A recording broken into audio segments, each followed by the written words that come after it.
بسم اللہ الرحمن الرحیم اقرأ بسم ربک الذی خلق صدق اللہ العظیم۔ چونکہ اللہ تعالیٰ نے حضرت عیسیٰ علیہ السلام کی بعثت کے 600 سال بعد تک کوئی نبی اور رسول نہیں بھیجا،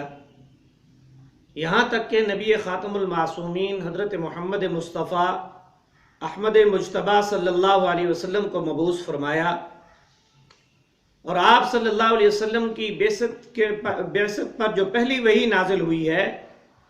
اس وحی کا آغاز لفظ اقرأ سے فرمایا گیا ہے۔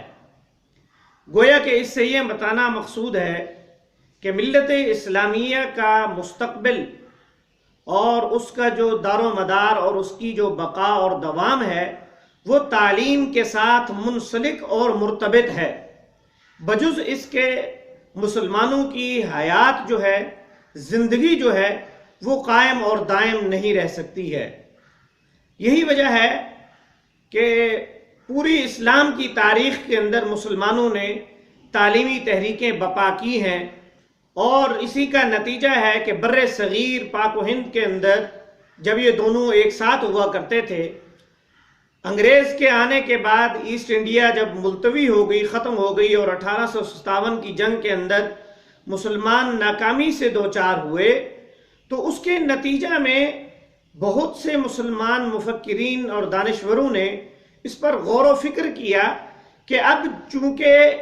ایسٹ انڈیا کمپنی بھی چلی گئی، مسلمانوں کی حکومت بھی ختم ہو گئی ہے، اب یہ ملک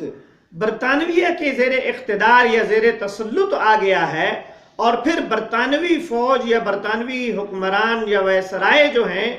وہ ہندوستان کے باشندوں میں تفریق اور تقسیم روا رکھ رہے ہیں، کیونکہ انہوں نے مسلمانوں کی 800 سالہ یا 1000 سالہ جو تاریخ ہے اس کو مسخ کرنے کی کوشش کی ہے۔ وہ اس چیز کا بدلہ لینے کے اوپر تیار ہو گئے کہ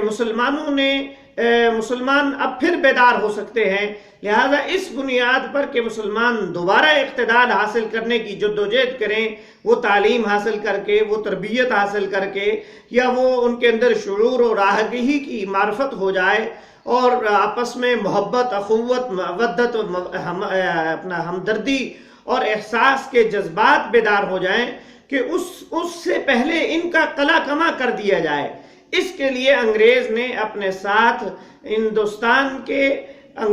ہندوؤں اور سکھوں اور دیگر اقلیتوں کو ساتھ ملا کر مسلمانوں کی سرگوبی کے لیے سر توڑ کوشش کی ہے۔ اس میں 2 کام اس نے جو ہے انجام دیے ہیں۔ پہلا کام تو انگریز نے یہ کیا کہ اس نے جو 1857 کی جنگ تھی اس کو غدر اور بغاوت کا نام دے کر مسلمانوں کا قتل عام شروع کر دیا،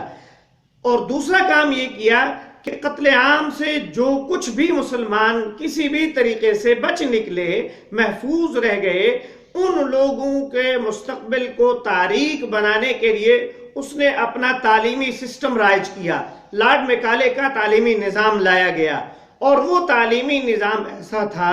کہ اسکول، کالج، یونیورسٹیاں قائم کی گئیں، وہاں پر تعلیم دی جاتی تھی، اور پھر ان کو سی ایس ایس کے امتحان دلوائے جاتے تھے انگلینڈ کے اندر لے جا کر، اور یہ سارا جو مرحلہ تھا، جو مشکل لمحات تھے، اس میں مسلمانوں کو کافی بے چینی کا سامنا کرنا پڑا۔ ایسے میں مسلمانوں کے ایک مشہور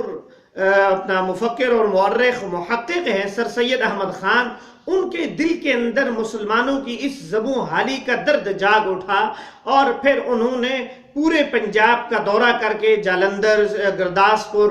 اور اسی طریقے سے لاہور اور دیگر پنجاب کے علاقوں کے دورے کیے، اور دورے کر کے مسلمانوں کو 2 چیزوں سے وہ واقف کرانے کی کوشش کرتے رہے۔ ایک قومیت کا نعرہ ان کو دیا کہ ہم ایک قوم ہیں۔ اب اس قومیت کا جو تصور ہے انہوں نے وہ یہ فرمایا کرتے تھے کہ قومیت کا جو لفظ ہے یہ 2 معنی رکھتا ہے۔ ایک وہ معنی ہے جو کہ آپ کی ذات پات علاقہ ملک اور رنگ اور نسل کے اعتبار سے آپ قوم ہیں، یہ دور جاہلیت کا تصور ہے جس کو ہمارے جو نبی کریم صلی اللہ علیہ وسلم ہیں انہوں نے اس کا خاتمہ کر دیا ہے۔ اب قومیت صرف اور صرف ایک صورت میں باقی رہ سکتی ہے، وہ یہ ہے کہ مسلمان قوم ہو یا ایک مسلمان قوم ہونی چاہیے۔ یہ مسلمان قومیت کے لیے انہوں نے کام کا آغاز کیا اور اس میں انہوں نے فرمایا کہ ہندوستان میں بدقسمتی ہے کہ یہاں کے جو معاشرتی طبقات ہیں وہ گروہ در گروہ تقسیم ہوئے ہیں۔ یہاں منافقت ہے، یہاں بغض ہے، یہاں حسد ہے، یہاں کینہ ہے، اور یہاں پر عداوت کی بڑی بے شمار مثالیں ہیں۔ کسی بھی دوست کو یعنی گویا انہوں نے وہ یہ تمثیل دیا کرتے تھے کہ یہ ایسی بھائی بندی ہے جیسے برادران یوسف کی ہے۔ ظاہر میں تو بھائی ہیں، سگے بھائی ہیں، خونی رشتہ ہے، سب ہے، یہ اپنا ایک باپ کی اولاد ہیں، مگر دلوں کے اندر نفرت ہے، کینہ ہے، حسد ہے، بغض ہے، یہ ساری چیزیں موجود ہیں جو کہ نقصان دیتی ہے۔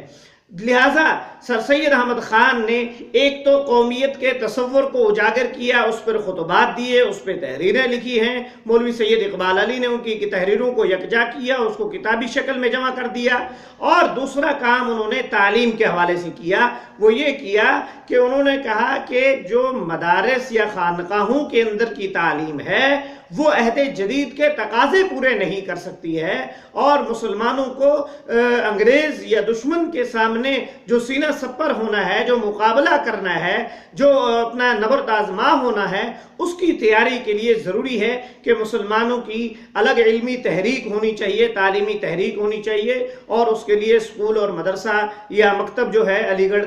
گڑھ کالج جو انہوں نے قائم کیا، اور مسلم یونیورسٹی علی گڑھ کے نام سے آج بھی مشہور ہے، محمدن کالج کا آغاز کیا، اور یہ سارے وہ تمہیدی انہوں نے پروسیس کیا۔ اور اس کالج اور یونیورسٹی کے اور اسکول میں کا جو تصور تھا سر سید کا، وہ یہ تھا کہ یہاں پر صرف مسلمان تعلیم حاصل نہیں کریں گے بلکہ ہندوستانی تعلیم حاصل کریں گے، اور یہاں سے وہ تعلیم حاصل کر کے ان کے اندر باہمی اخوت، محبت، مودت کا ایک جذبہ تاکہ پیدا ہو سکے۔ اور پھر وہاں پر بورڈنگ ہاؤس یعنی ہاسٹل کا بھی انتظام کیا کہ چونکہ مدرسوں یا خانقاہوں یا اسکولوں کے اندر کے جو بچے پڑھ رہے ہیں ان کو اندر اس ماحول کے اندر رہنا چاہیے، معاشرے کے اندر اگر وہ جاتے ہیں تو ان کو وہ جتنی بھی تربیت اسکول یا مدرسے میں یا کالج یونیورسٹی میں ہوتی ہے وہ سب کافور ہو جاتی ہے، بے اثر ہو جاتی ہے۔ اس لیے انہوں نے بورڈنگ ہاؤس کا بھی انتظام کیا۔ بہرحال یہ ایک مختصر سی سر سید احمد خان کی علمی اور قومی جو خدمات ہیں اس کا آپ کے سامنے جائزہ پیش کیا۔ انشاءاللہ کل ایک نئے موضوع کے ساتھ حاضر ہوں گے۔ والسلام علیکم ورحمۃ اللہ وبرکاتہ۔